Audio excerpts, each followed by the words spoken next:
Hello, everyone, and welcome to our webinar on China-U.S. climate change cooperation. This is the second webinar to be co-hosted by the Diplomat magazine and Intellisia Institute, and we're very happy to be continuing this collaboration on a topic of global importance, critical global importance. My name is Shannon Tiesi. I'm the editor-in-chief at the Diplomat, and I'll be moderating the event today. Also joining me is my co-host, Chen Dingding, the founder of Intellisia Institute. But of course, the real stars are our expert panelists, and I'm looking forward to hearing their thoughts on this topic. We are joined today by Shuo, who is the Senior Climate and Energy Policy Officer for Greenpeace East Asia, by Dr. Jennifer Turner, the Director of the China Environment Forum at the Woodrow Wilson Center in Washington, D.C., and Alex Wang, a professor of law at UCLA School of Law and faculty co-director of the Emmett Institute on Climate Change and the Environment. And very shortly, we'll be joined by our fourth panelist, Dr. Miao, who is a research fellow at the State Grid Energy Research Institute in Beijing, China. So thank you very much to our expert panelists for joining us from their various time zones. We're very happy to have you today. As we head toward the opening of COP26 in Glasgow, global interest in climate change mitigation and adaptation efforts has arguably never been higher. Back in 2014, bilateral cooperation between the US and China helped pave the way to the Paris Agreement on climate change. That sort of cooperation, unfortunately, looks remote today, given the intense strains in China-US relations. On the one hand, we did have US climate envoy John Kerry pay not one, but two visits to China since the Biden administration took office in January. But on the other hand, Chinese officials have repeatedly warned that climate change cannot be insulated from the tensions in the greater relationship. Our experts today are going to help us understand the state of China-US climate cooperation and the country's roles in climate diplomacy ahead of COP26 and what this all means for the planet that we are all living on together. I would like to start with Shuo, who's going to give us an overview of the climate-focused interactions we've seen so far between the Biden administration and China. Shuo, what do you make of Kerry's visits? What hope do you see for meaningful coordinated action, not just before COP26, but maybe over the rest of Biden's term? Sure. Yeah. Thanks very much. First of all, Shannon and Professor Chen for having us this morning at a critical time in the run-up to COP26. Let me try to answer your question, Shannon, by making 4 points. The first point that I want to say is sort of against conventional wisdom. I think we have just experienced a relatively productive year when it comes to U.S.-China climate engagement. Of course, relatively productive, bearing in mind the very difficult bilateral relationship between Washington and Beijing. And I say productive, for a number of reasons. As you said, the U.S. climate envoy, John Kerry, is one of the only two senior U.S. officials who have ever visited China since the Biden administration. The two envoys, Xie Zhenhua and John Kerry, have engaged very extensively throughout this year. And in April, in John Kerry's visit to Shanghai, the two sides delivered a joint statement. And that joint statement, from the eyes of kind of climate geeks, is actually quite substantive. It outlined the need to take action within this decade, had a message on urgency, but also very importantly, for the first time in any bilateral US-China joint statement, the concept or the principle of common but differentiated responsibilities was not mentioned. And the principle of CBDR is such an important principle in previous US-China engagement. It is always the US political push to try to have China shoulder more common responsibility. And on the other hand, it is always China's pushback to differentiate what it is doing, vis-a-vis developed countries. So I think it is actually quite significant that we didn't see CBDR in that joint statement. Subsequently, China participated, at the Biden Climate Summit on April the 22nd, decided to ratify the Kigali Amendment to the Montreal Protocol, which the US has now done so far. And most recently at the UN General Assembly, the Chinese side announced a moratorium on overseas coal projects. I am not saying all of this are the results of US engagement, but I do think US engagement played a role in some of this Chinese decision-making, and we have yielded some concrete outcome. Again, by far not going to put the world to 1.5 degree trajectory, but some incremental progress against conventional wisdom. Second point, I think it is fair to say that climate change has been the exception in US-China bilateral relationship. It is not the shining spot anymore, as 5 or 6 years ago during the Obama administration. But on the other hand, it has been somewhat set aside, right? Separated from the more toxic bilateral relationship. Again, this is reflected in the very extensive engagement on the two sides. And if you pay attention, for example, to the readout issued by the Chinese side after the recent phone call between the two presidents, they made an extra effort to single out the issue of climate change as one area where the two countries can move towards the same direction. And then my third point is, given all the relatively positive elements, we should not be naive, for sure. There are many challenges in this climate relationship. The US narrative, right, of separating the climate agenda away from the bilateral relationship has been challenged by the Chinese side, right? They are saying, if you think the climate agenda is the oasis, then they are now surrounded by deserts, referring to the toxic issues in the broader relationship. Heated rhetorics have been exchanged, on both sides. But I think, particularly for an international audience, I think the biggest challenge for these two countries to work together in the future, in the same way as in 2015, or in other ways, I think the biggest challenge is not even the difficult bilateral relationship, but probably the fact that when it comes to the climate agenda on the US side, the US has been and possibly will be very much paralyzed by its domestic politics. All the ambitious targets the Biden administration has outlined, including its NDC, the 2030 climate targets the US submitted to the United Nations, including the recent climate finance commitment that Biden made at the UNGA.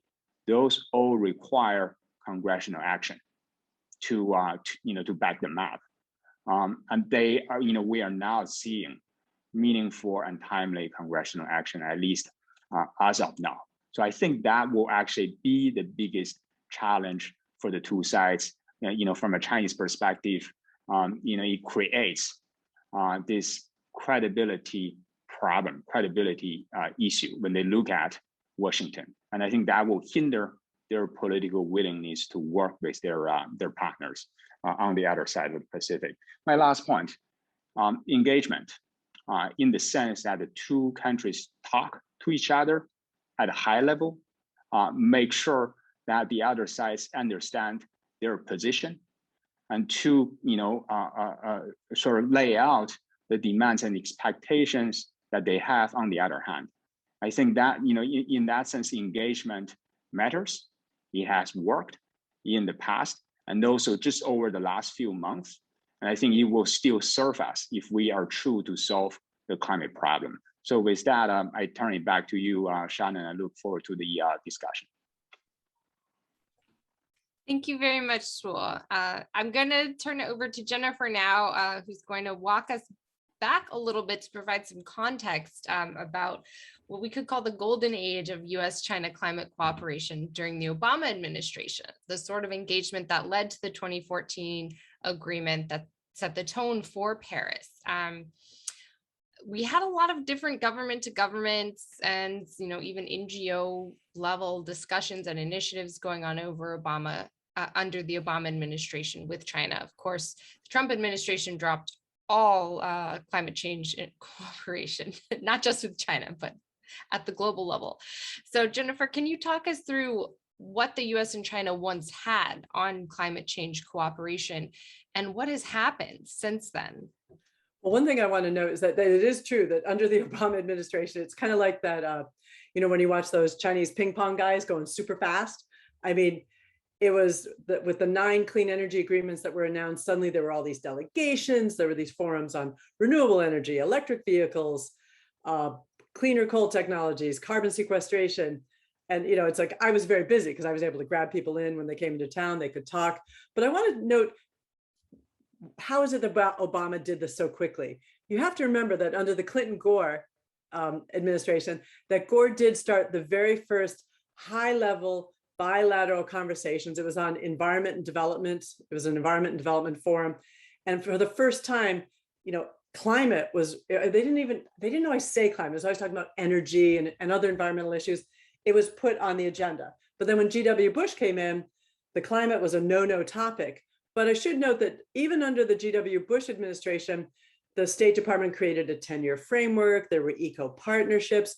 So there was kind of like this low level. But most importantly is that, starting little in the late 80s, but really ramped up in the 90s and early 2000s, US foundations, NGOs, think tanks, universities, states, and cities really started engaging with Chinese counterparts. I mean, you had all these different, the NRDC office started off with Barbara Finnemore not wandering, but she was going around China looking into where they could do work on energy efficient buildings. That was their first project. And Alex, you have to tell me, I don't know how many people are in the NRDC office right now. I know you're not there. You used to work there.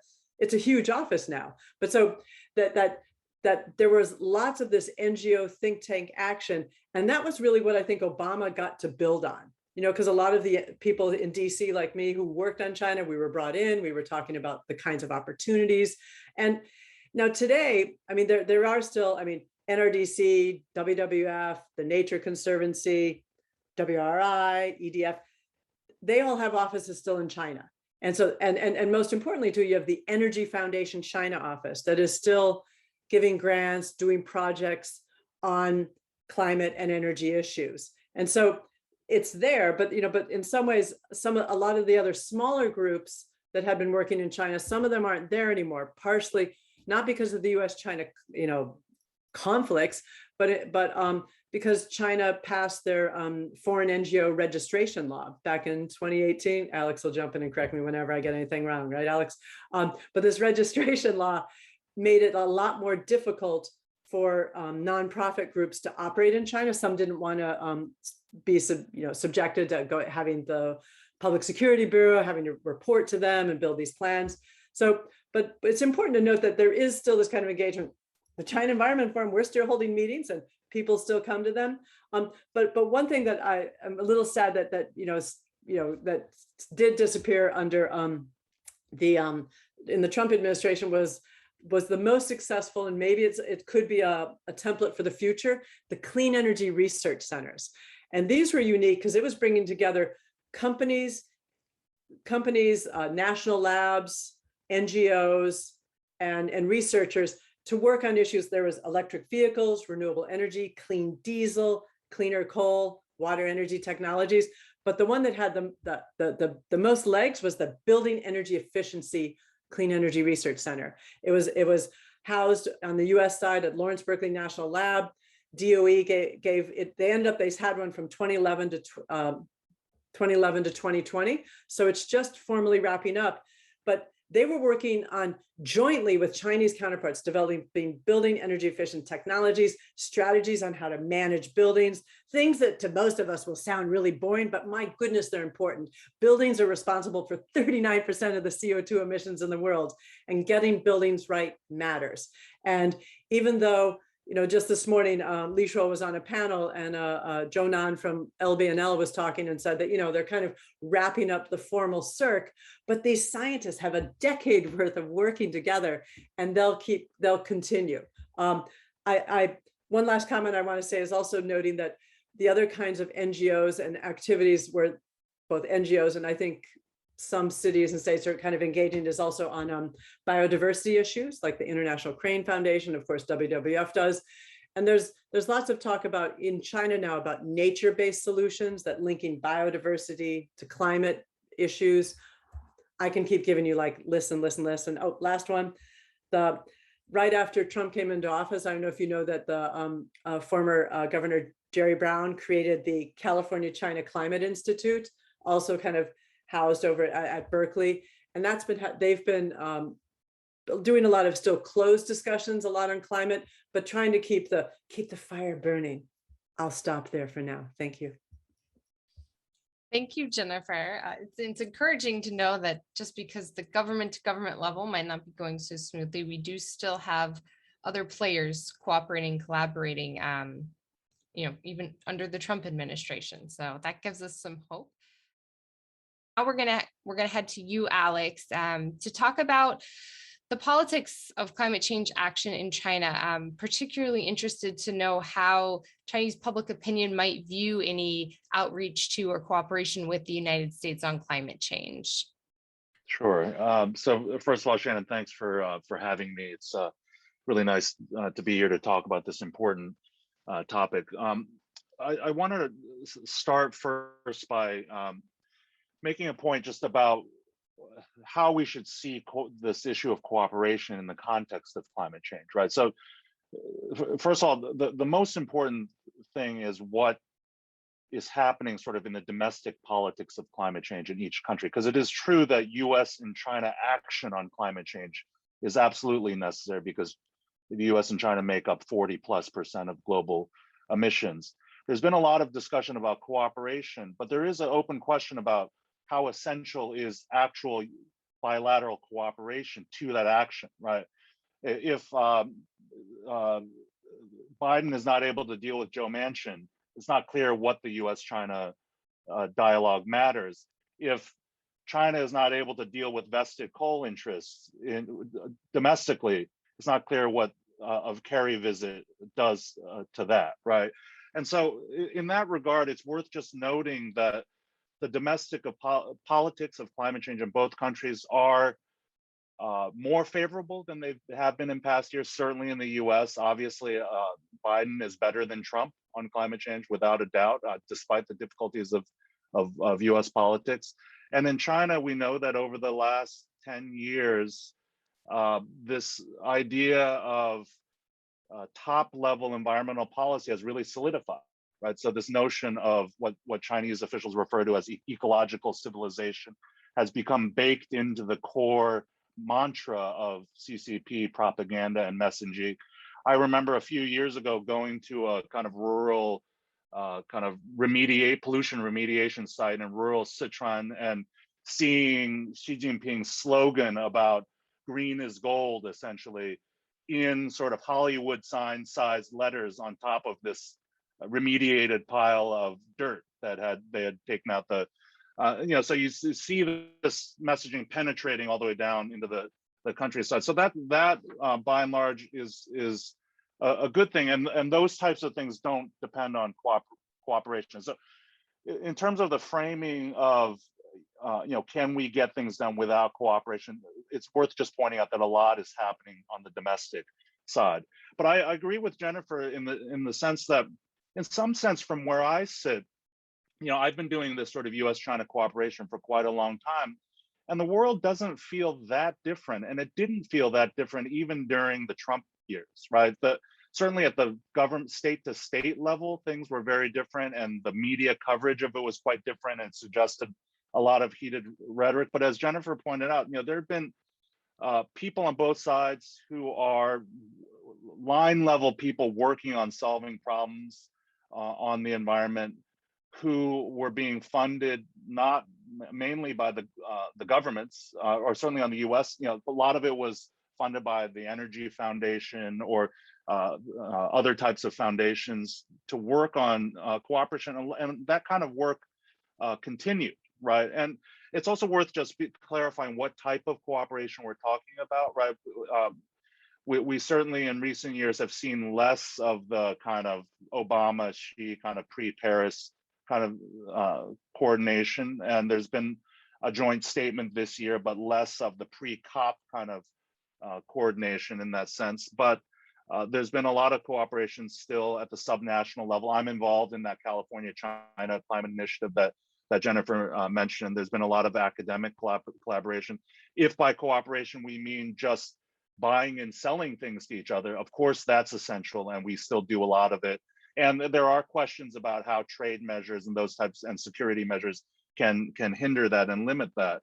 And I would also make a pitch for sort of governance cooperation, which is sort of law, policy, and governance cooperation, which is what I'm involved in, as not only a good way to sort of share ideas about climate, but as also a way to, in a sort of safe space, talk about our differences, right? There are different political values that come out in different governance techniques that get aired a little bit in these kinds of cooperations, which is worthwhile in this time of conflict. And in terms of your specific question about would the politics hinder further cooperation, I don't actually think so. I think at the person-to-person level, people are very willing to share ideas and to find ways to cooperate, and that sort of work is still going on. I don't think there would be any sort of public aversion in China to cooperation. On the U.S. side, there has been, ways in which the cooperation has played into American politics. My own organization where I used to work, NRDC, was, there were Republican congressmen calling for us to, saying that we needed to register as foreign agents because we were working so closely with the Chinese. But I think that happened well after I left NRDC. But I think that seemed to blow over, and the sort of work goes on. The working people are able to sidestep the political circus in a way and keep working on the things that are important. Thank you, Alex. That's very useful perspective to have for our discussion as well. Okay, we're going to try again, Zhongquan, to see if we can hear you this time, to have you add your thoughts on U.S.-China climate change cooperation. Zhongquan, are you there? I think he's trying to fix the microphone problem okay. now. Well, for now, we'll head into our moderated discussion. Audience members, feel free to drop questions in the Q&A box. I'll be picking some out as we go around. So I want to kind of look at something that Alex raised, sort of an elephant in the room question, which is how much does U.S.-China cooperation on climate really matter if the goal is to get to a world where we do not have emissions rise above 2 degrees Celsius, hopefully 1.5 degrees Celsius. Is there a path to get there that doesn't involve the sort of bilateral coordination that we're talking about? Maybe that means working with other partners like the EU. Maybe that means each country is taking the necessary steps on their own for their own domestic reasons. So Alex, I know you already spoke to this a little bit. I didn't know if you had anything else to add. We can start with I could add just a short response to that, which is to say, I think that going forward to get to carbon neutrality, right? We're all oriented, the countries of the world are now oriented towards carbon neutrality mid-century. And I think that, cooperation is important, but also some level of competition is useful as well, right? There's nothing wrong with the countries, like in business, like in scientific research, you will sort of imagine that all the players will sort of compete and cooperate, right? And so I think that we are going to need to cooperate in the sense that, for example, if the U.S. wants to achieve its targets, we need to benefit from, for example, China's low-cost manufacturing on clean tech. We need to buy solar panels. We need to buy other batteries and other types of clean tech from China. but the tensions there do create risks, right? Right now already, because of the solar tariffs, it's already increasing the cost of these things in the US and slowing down deployment. So how do you grapple with that? I don't agree with people who say, look, we just need to act as though the trade disputes don't exist, because they do exist and they need to be resolved in some way. There are scholars who are putting out their ideas about how you could try to deal with your trade issues as well as not hinder the environmental goal, right? Is there some way that, for example, you could roll tariffs back into rebates for solar in the United States so that it wouldn't increase the price of those products, yet it would still deal with the trade measure, for example, right? So there are a lot of issues in the security area, in the trade area, these types of things that will create friction, but I think we do have to deal with those things even as we think of ways to get along. But some of this also may involve, the US deciding we want to invest more in the competition, right? We've sort of ceded the manufacturing to China, but maybe we do need to diversify somewhat, reshore a little bit, but also source out of other countries. And I don't see that as a bad thing, right? I think it's probably not a great thing for the world if 95% of the battery supply chain is only in China, right? That's a vulnerability for the world that will create instability. Some more balance in global supply chains is probably a good thing. Thank you, Alex. Lots of good points raised there, particularly about the tech competition, which I want to get into a little bit more later.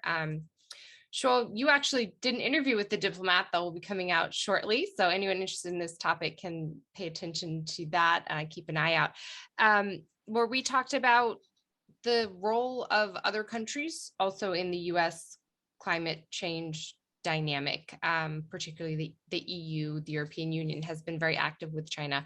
So do you think it's possible that even if US-China climate cooperation is not as successful and is not as viable, that other countries could step up to play the role of fostering sort of a positive dynamic in the climate talks?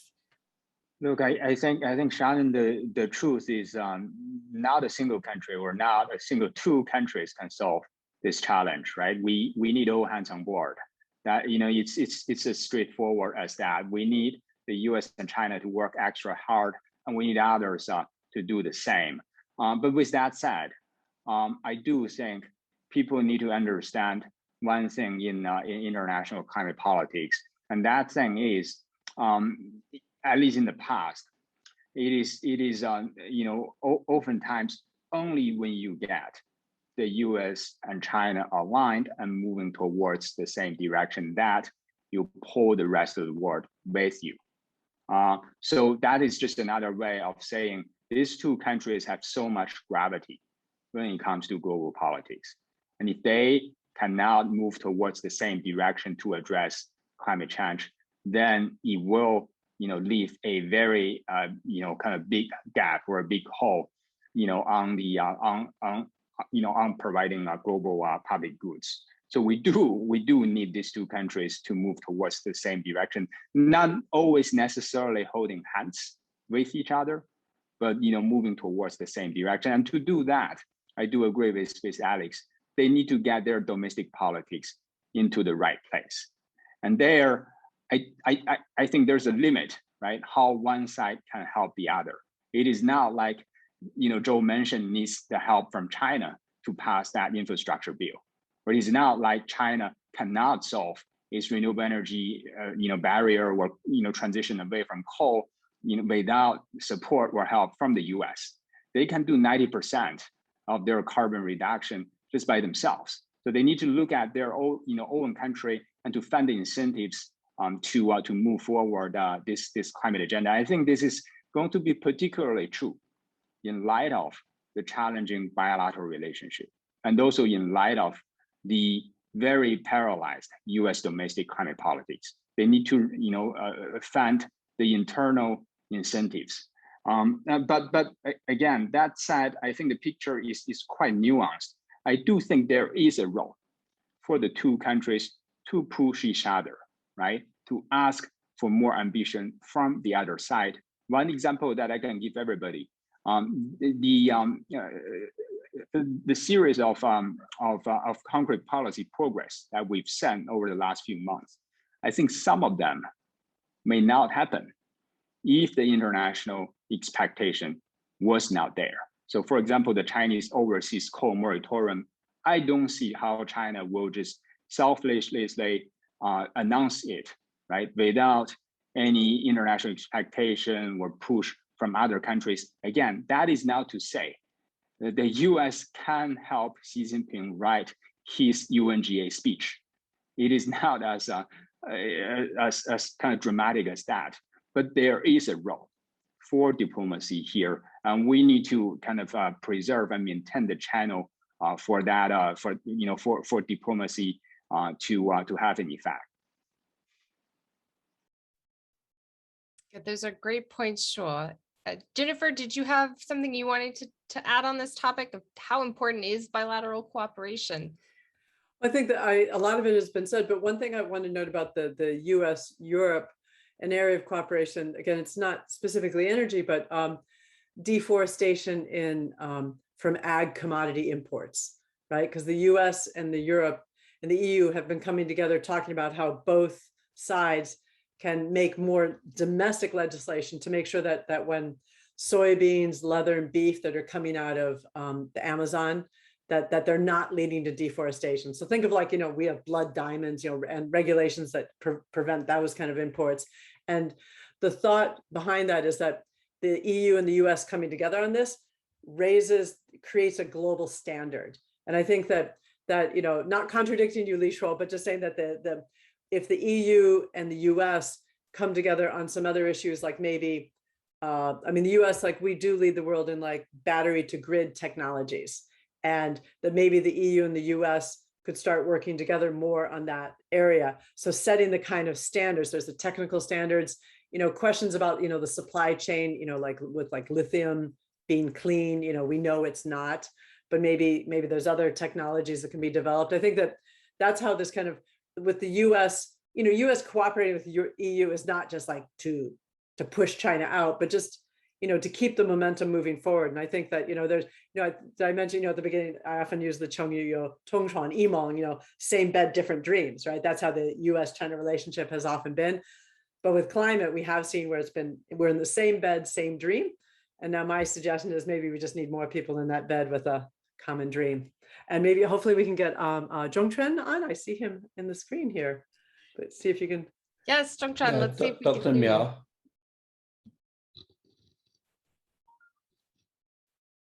Why don't you just chime in whenever you think you have your microphone working so we can hear you and we know that you're ready to join in, because we definitely want to have your voice in this conversation.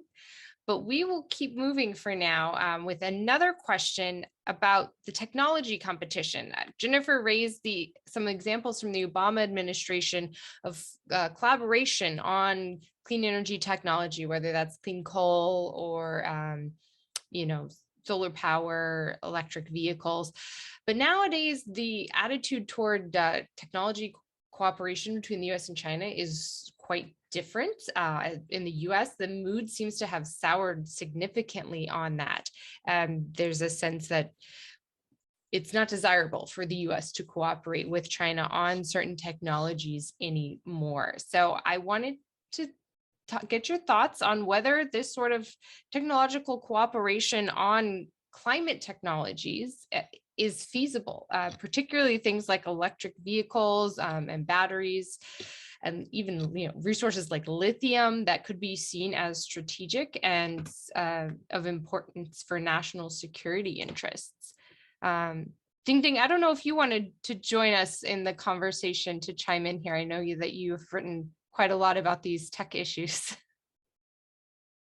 Well, certainly to some degree, the overall US-China relationship, and particularly in the tech sector, the fierce competition, so to speak, will have some kind of impact, or even right now, negative impact on US-China cooperation in other areas like climate change, but also trade, so on and so forth.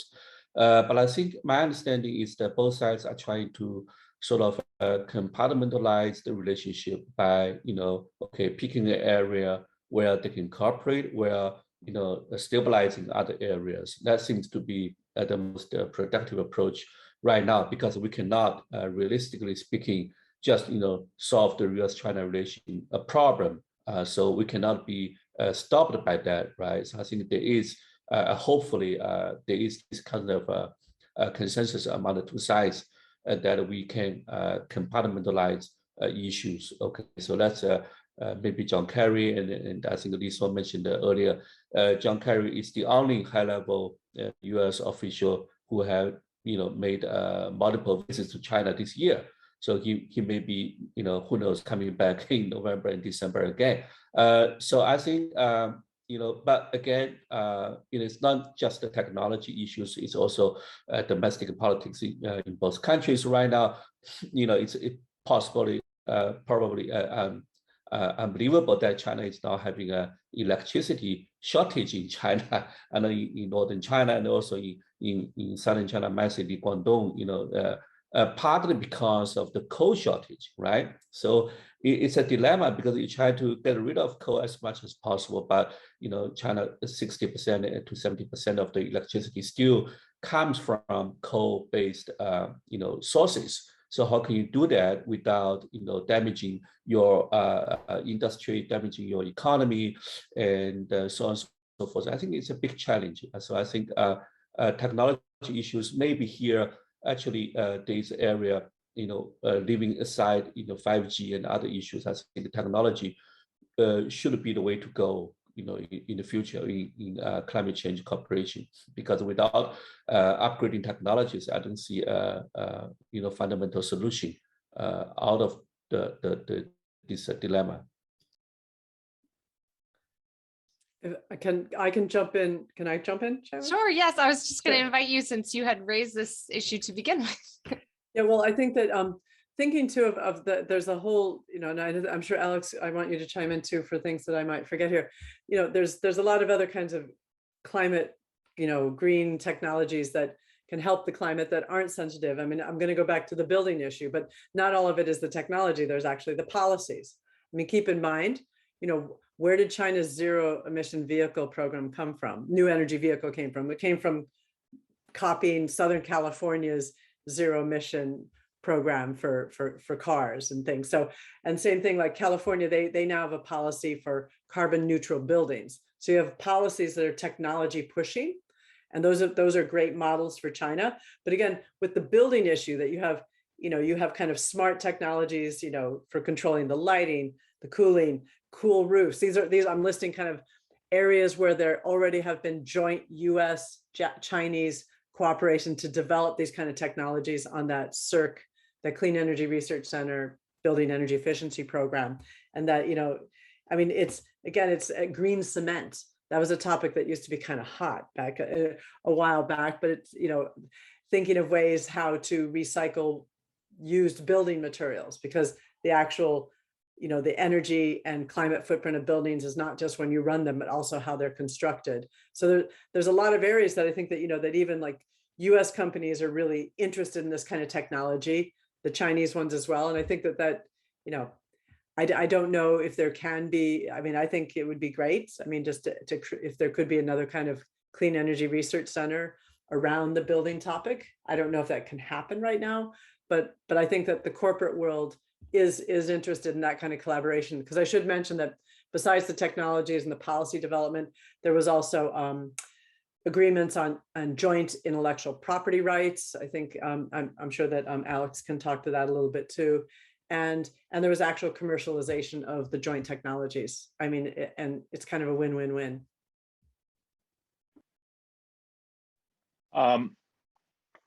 So I might just add a few thoughts. I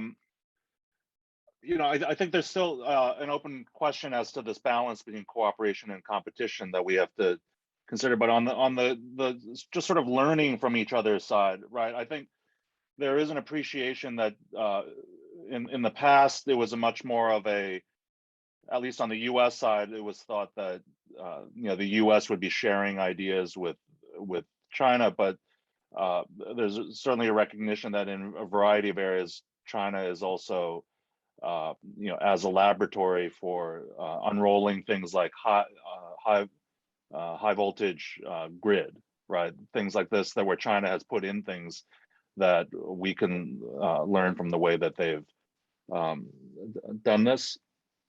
And certainly in the policy area of policies that push technology, that has not been sensitive. I think, on campus at UCLA, it's what we call the South Campus, more the science-oriented folks who are, the campus is more worried about, loss of IP and these types of things.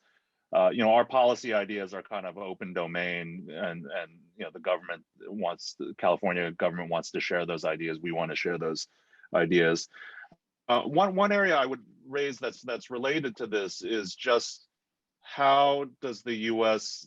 Think about foreign students and foreign professors, right? This has been an issue where the environment has turned a little bit hostile, where there's some sense that Chinese professors in the sciences and Chinese students, are all suspect in some way. Maybe they're here to steal. And if that persists or gets exaggerated, that's a terrible thing for the United States, right? That's how the United States has refreshed its capacity, right? It's not necessarily that the U.S.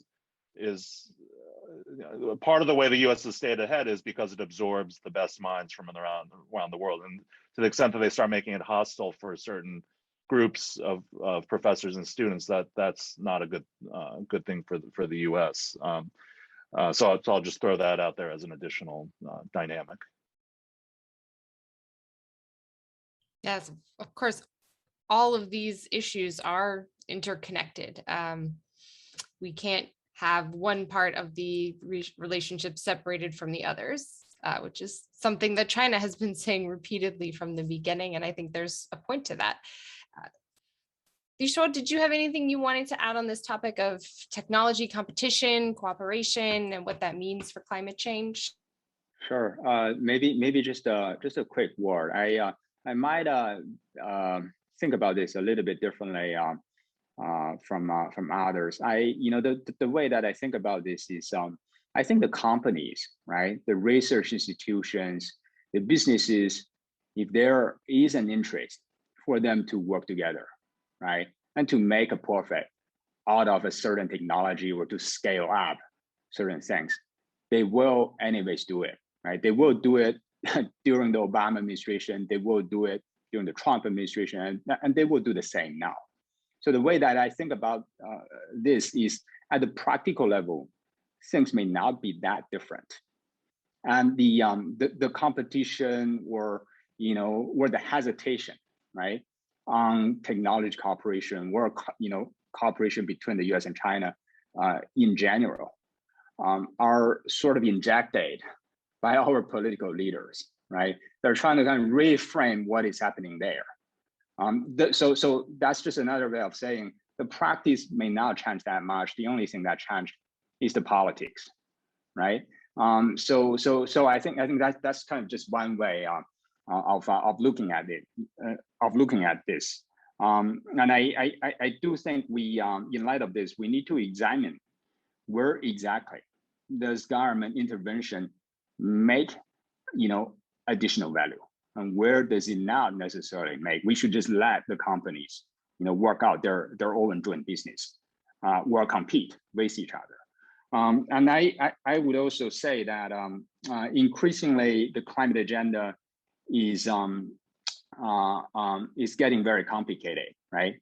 There's a lot of kind of competition rhetoric, and I think we need to be very careful to balance two agendas. One is the competition, the need from both sides, right?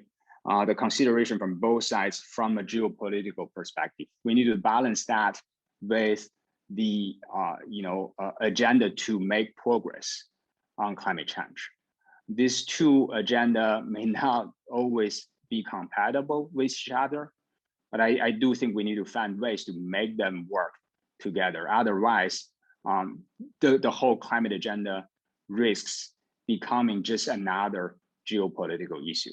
And we know that we cannot afford that, because it is also a real and genuine environmental crisis. It is an it is an existential crisis for many countries, including the United States and China. Zhongquan is still having issues with his microphone, but he has typed a message into the chat, so I can read it so we can still have him chime in a kind of roundabout way. He says, China-United States cooperation on climate change can be seen from two perspectives. From a government or political perspective, the prospects for cooperation are not optimistic. First, the Biden administration's policy on climate change is only a means, not an end of Biden's New Deal. It is inextricably linked to and a means to job creation, economic stimulation, domestic equality, and reinvigorating American leadership. Cooperation with China is also a means of achieving those ends. Mr. Biden will not play down competition with China by tackling climate change.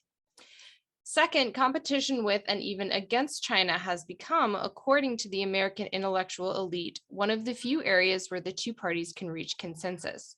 Addressing climate change has not reached this level either. Therefore, competing with China may have priority over tackling climate change among the political priorities of the United States. And again, that was me speaking on behalf of Dr. Miao Zhongquan. Oh, he has another point to make. Third, attention should be paid to the differences in the power of action on climate change between China and the United States. The United States can storm a little bit, but China has, sorry, I lost the thread here, but China has risen to political will. This means China is bound to go even faster than the US in dealing with climate change. Also, it means that there are more hazards that may be hidden. From a microeconomic or corporate perspective, the prospects for cooperation between the two countries are optimistic. The most fundamental reason is that China is still in the middle of the value chain at the production end, while the United States has a high-end consumer market and advanced design and technology capabilities occupying the upper reaches of the value chain. The cooperation between Chinese and American enterprises conforms to the basic law of global industrial development. So there's a lot to digest there, but I'm glad that we were able to have you chime in, Zhongquan, and feel free to drop a note in the chat if you have more comments to share. We have a couple more minutes, and I wanted to take this discussion a little bit broader to talk about efforts in third countries, in other countries other than the US and China. There have been some accusations that essentially the United States and the developed world exported their pollution to China in terms of heavy manufacturing and polluting industries, and the potential that maybe China will do the same as it tries to combat its own emissions and climate change projects. So what ways can the two sides cooperate to make sure that projects in third countries, whether that's Southeast Asia or African countries, are green? And there have been a lot of criticisms of China's Belt and Road, even though the Chinese government has repeatedly stated it wants it to be clean, green, and lean. In the US, it's still seen as not environmentally friendly, as maybe exacerbating pollution problems. Obviously, Xi Jinping's announcement on not funding overseas coal projects is a huge step in this direction, but is there more that can be done? And is there potential for US-China cooperation to reach into this area in terms of how we can help other countries boost their renewable energy and lower their emissions? I don't know if anyone wants to volunteer to take the first crack at this. You sure? Yeah, happy to take the first stab. I think what I would say here is now that we have the Chinese announcement to not support overseas coal, and I think there is also a desire to transform the Belt and Road Initiative, right, to a higher quality one. We are slowly moving from the phase of identifying the problems, right, to the real thing, which is providing solutions. And here, I hope that we will actually see a real competition between China and other countries, including the United States. I fear that we might not see a real competition. And what I mean by this, going back to Jennifer's point, the United States And for example, European countries have an important role of setting the standards, right? My fear is when developing countries hear the words setting standards, they would interpret that as the US and the Europeans sitting on the sidelines, right? And say, this is how things should be done, but without putting themselves into the game. And we will not solve the energy poverty or the climate challenge in developing countries by doing that. So I think the challenge here is to have a real competition. Again, going back to our theme, cooperation versus competition, can we actually have some real competition here? I think that's going to, if we do, that's going to accelerate, the process of finding solutions on the ground. Yeah, I mean, Shuo, you're right. I mean, when you look at, I mean, a lot of the, I always remember Pakistan. I don't know why I always remember Pakistan, something like 33% of the people don't have electricity, access to electricity. And that's why China was building coal-fired power plants. So if, I mean, it is a good thing that they said they're going to stop. It will be important to see what that really means. Will the planned ones not go further?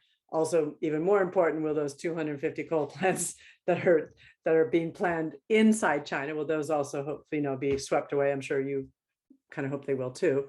But what are we? We're going to need to see what the U.S., what the EU, what is their kind of climate aid, clean energy aid and assistance. That it's not just solar PVs, but there's really a lot of these countries need systemic buildup. And I don't know. I don't really know. It's harder. I mean, you have to admit that coal-fired power plants are easy, right? You put them in, you turn them on, they generate electricity. And so, and the developing world, like Shuo implied, that they don't really want to wait long to get the power that they need. I might just add, this is an area where, in terms of cooperation, maybe there's a way. My understanding, this is not my area of specialty by any means, but my understanding is that already there is quite a lot of co-investment between Chinese institutions and Western institutions. So this is not an area where it's like the Western institutions are the paragons of exactly how you should do this, right? There have been announcements that we're going to shift, U.S. is going to shift overseas financing towards clean tech. But obviously Western capital has been criticized substantially over the past decades for the ways that it's operated in developing countries. So in some sense, the cooperation might be good, but in some sense, maybe the competition is even better, as the countries want to appear to be the leader in this area. And frankly, neither side really has done it well in the past, right? So maybe that competition to sort of outdo each other, and there will be some natural cooperation in the sense that if you see the other side doing something well, you might emulate it or learn from it. And so I think that there's a possibility. I don't know if this is the right analogy or not, but in the sort of global competition for legitimacy, if you think of the recent kind of battle in Vietnam for COVID vaccines, right? The sort of the U.S. offered to provide some, and then China offered to provide more, right after that. That's not a terrible thing for Vietnam, right? If the countries are fighting to provide more than the other side for Vietnam. So if you got something similar in the clean tech space, maybe that's a good thing, as long as it's real and it's not symbolic and just for show and just for the headlines and that sort of thing. Maybe it's a good thing. I also wanted to ask a question. I don't know if I want to ask the people in the room here the question. There's been talk too, like with about like the supply chain concerns in the U.S. Let's say solar PV panels, with the questions about human rights issues within China. That what do the people on the panel think about the suggestions I've been hearing bantered around that the U.S. help other countries in perhaps Southeast Asia or Latin America, for if we can't, maybe it's easier to help other countries develop solar panel production in their countries. and so that they could become the suppliers. I don't know if that's kind of a pipe dream, but I would be curious what other people think about that, because I've heard that floating around in the cosmos.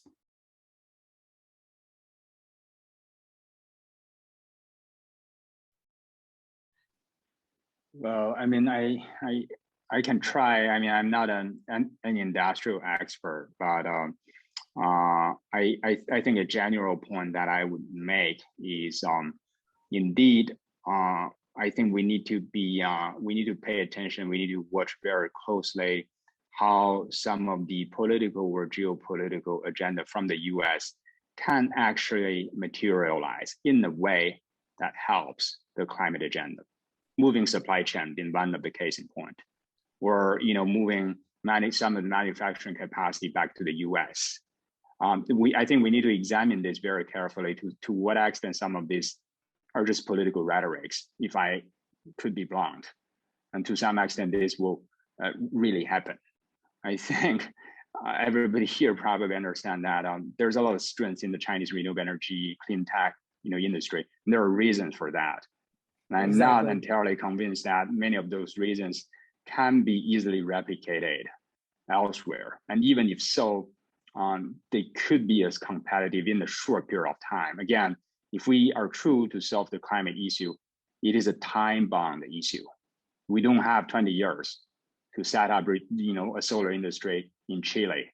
So how do we solve that challenge? I think all of those we need to bear in mind. Thanks. I'm confirming my suspicions, and also a lesson that I think keeps being forgotten is that for clean energy technologies like renewable, 75% of the jobs are created where it's installed. And and I kind of think too that, I mean, solar PV panels, that's almost like looking backwards in terms of technology. I feel like if the US wants to manufacture some clean energy technologies, it should be forward looking and focus on, the strengths of the systems kind of approach. I mentioned, vehicle to grid type technologies, the systems, how it's managed. Japanese are also really good at that. So yeah, so we have to kind of find what our strength is. But in DC, there's a lot of those solar PV panels still, bring up the ire of people. Yeah, and just to add one more thing, I mean, again, I'm not an engineer, I'm not a scientist, but I've been in this also for more than 10 years. I hear a lot about people talking about R&D, new technology.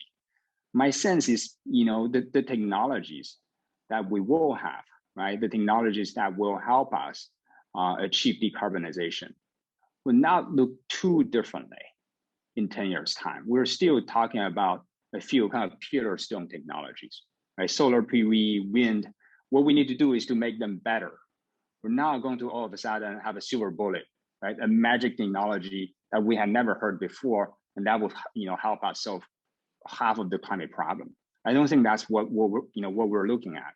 So there, I think what is really needed is probably to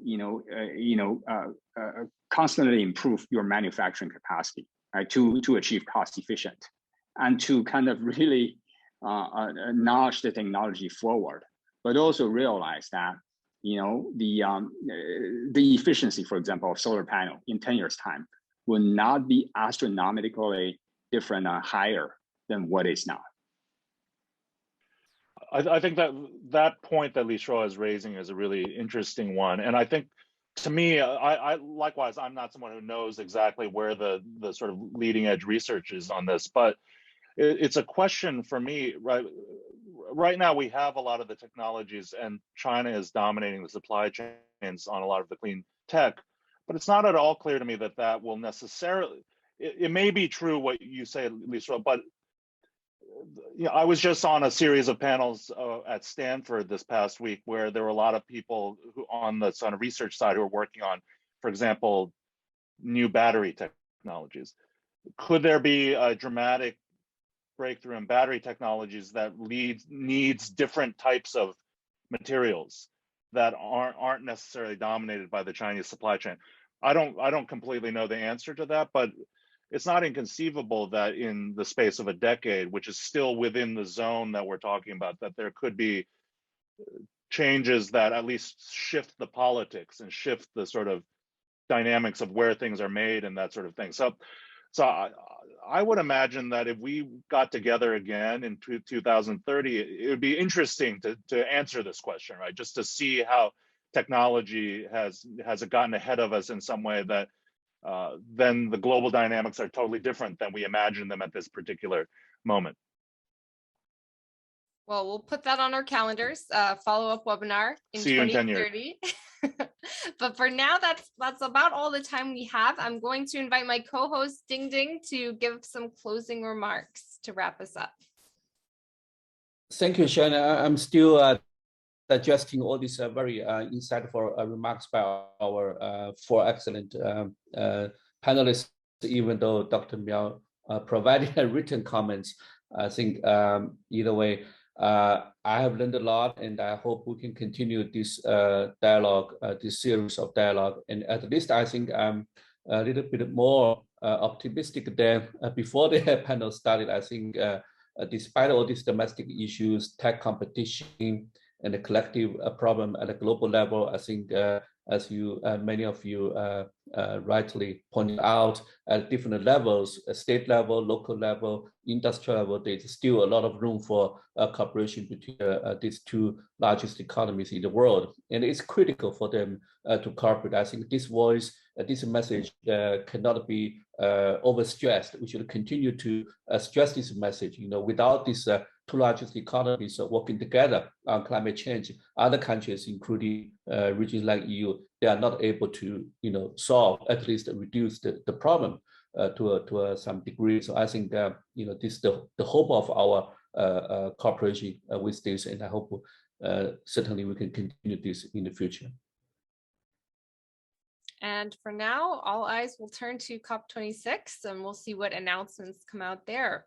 But thank you, everyone, for joining us for this webinar. Thank you. Various time Thank zones. you. It was a pleasure. And we will see you next time at the next Diplomat webinar. Wonderful to see you. Thank you.